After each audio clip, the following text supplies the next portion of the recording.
Bitch, sit down. Be humble. Sit down. Be humble.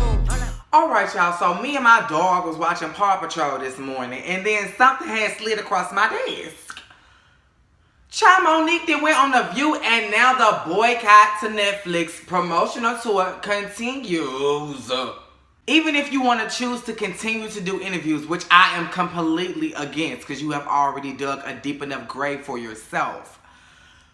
But you would think that in the event that you would continue to want to do interviews, you would study the shit that you've said in the past and try to articulate better. You saying the same shit. And mama, let me break something down to you, mama. Saying my love, my loves, my sweet sister, my brother, does not soften the blow. Because after you salute them with such a tender greeting, you then proceed to tear them the fuck down. I honestly do not know why you are still bringing up Oprah, Tyler Perry, and Lee Daniels. Girl, that was, I think, 6 to 8 years ago. And we still talking about Precious and the promotion that you did not do? Bitch, they are on to better things. This man has gone on to produce 2 shows. Tyler Perry has done everything but reincarnate himself as the Grinch that stole Christmas. And Oprah has done just about everything but part the goddamn Red Sea. So, why has everybody moved on from this but you? Netflix ain't got shit to do with Precious at all. Joy and Oprah presented very valid points, and it seemed like, in your case, they fell on deaf ears. Joy said, baby girl, ass is in the seat 2 times over at Madison Square Garden is not a resume. And honestly, Netflix just don't believe in so many words. Joy didn't say this, but I'm going on to say it. Honestly, Netflix didn't believe, obviously, that you were worth that much. They never seen you sell out Madison Square Garden twice. Because like I told you in the last conversation we had about Monique, your last sellout that I know of that was televised was in a goddamn prison. So bitch, they had to be there. And unless you talking about Lee, Tyler, or Oprah, people ain't talking about your stand-up specials that you doing either. So obviously, bitch, your light is dimming and Netflix can see that. Now, grant you, again, 500,000 was lowballing the fuck out of you. But at some point, enough is enough. Obviously, Netflix ain't gonna budge, mama. And baby, by the rate you going, no TV or web network is gonna want you either. I'm gonna need for you to start your own network. Cause baby, that little podcast you got ain't popping. Bitch, when they cast you to be in the movie and they pay you, promotion is already, that's a part of it. That's a given. That's an unspoken, bitch. How else is we gonna sell it? How else is you gonna sell it? We brought you in to sell this film. If that was the case, bitch, they could have got Precious' real mama to play Precious' mama. They needed your star power to pull in the numbers to get people to watch it. Just like they needed your star power to promote it.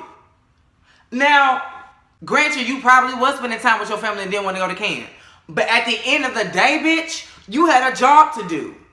And your attitude and your greed for more money, because that's the one thing I was waiting for you to say in that View interview and you did not say. The bottom line is you wanted more money.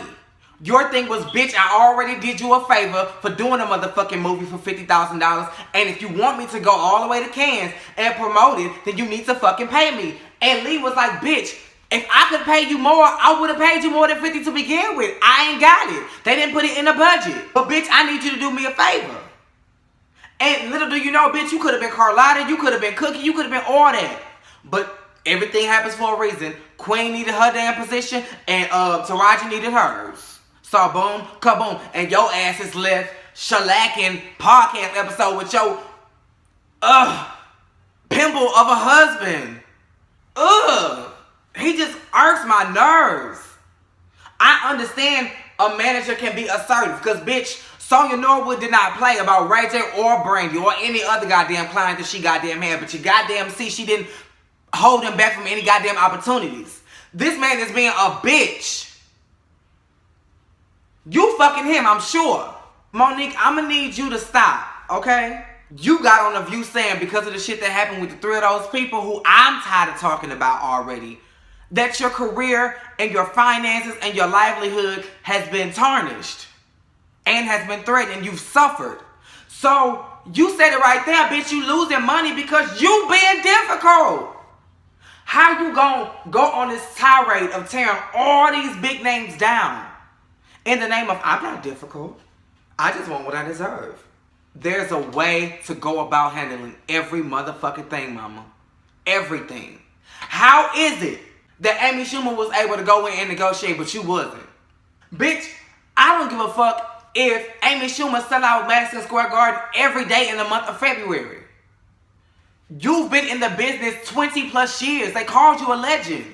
Your negotiation was your goddamn audition. They was gonna see you do these little spots at the Fillmore and here and there and everywhere and judge the turnout. You said, no, bitch, ain't nobody finna come and audition me because I'm Monique. And now Monique ain't got a pot to piss in and she barely got a window to throw the shit out of. Cause, bitch, if he managing you and you ain't getting no work, he ain't bringing in no money either. Sometimes you gotta humble your... What did Tamika say during that Great Escape tour? Sometimes you gotta humble yourself. Sometimes you gotta hide. And then she apologized to Candy on that stage and look at what's going on. Grant you, they had a goddamn show in the Barclays Center, Escape 3, that went horribly bad, but they still pushing and kicking. And now this girl got a career and she and her sister ain't sitting at home peddling through old records trying to sell themselves to people. Now they actually got a product to push out. Because baby, ain't nobody checking for Tamika or Latasha by themselves, okay? But back to you, Monique. I would have sat there like a little schoolgirl and soaked in every... The main ones that was talking was the main ones you needed to be listening to. Whoopi Goldberg and Joy Behar. They are veterans. Grant you one is white. And that is perfect. Because they would have gave you two old school perspectives. From two different angles. I just feel like that you would have been able to get so much more. Your ass couldn't shut up. They was closing out the segment and going to commercial and you was still talking. Every time they said something, I hear you, sister. You're absolutely right. Saying you're absolutely right is just your way of shutting them the fuck up. Because you know if you tell somebody they right, they retreat because they feel like they don't have to argue anymore. You just wanted to talk. Bitch, you been talking. You got a podcast. You had an hour with Sway. You doing Instagram. Girl, how much is you gonna talk?